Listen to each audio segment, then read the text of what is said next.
To make a step up more challenging, you can use weight in a front rack position. So dumbbells or barbell, I'm going to show you both ways to do it, but you're going to have your front rack that if you're using a dumbbell, the dumbbell head will be on the top of your shoulder with your elbows up and in. Most common mistakes on a front rack are that we get our elbows way out here. This is a sign that you're missing some shoulder range of motion. So really challenge to get those elbows in.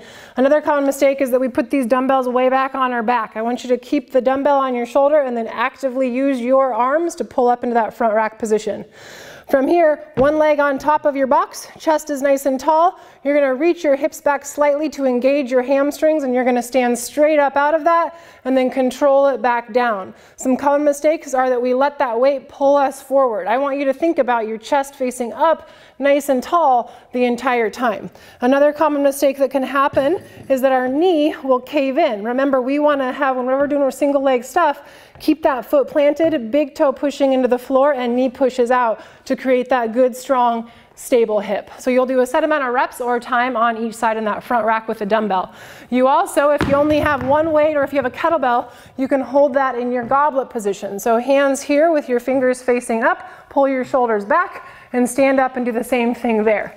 For a barbell, you might choose to get your barbell out of the rack, or if you just have it on the ground and you can clean it up, you can do it that way.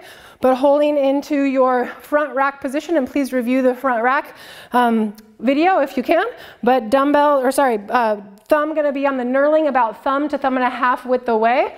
You're gonna bring that barbell up and you're gonna have the barbell so that it's in your fingers. You should have your pinky still wrapped around the bar with your elbows up and in. Common mistakes are that we let the pinky or even two of the fingers come around. That's a sign that you're missing your front rack position, some shoulder range of motion, and you need to work on some tools for that. You may choose to use a dumbbell if that's happening. So from this position with our elbows up, midline nice and tight, you're gonna bring your leg on top of the box.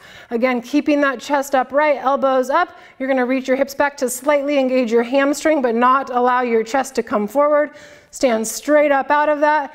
Control yourself back down to the bottom position. And again, repeat on both legs.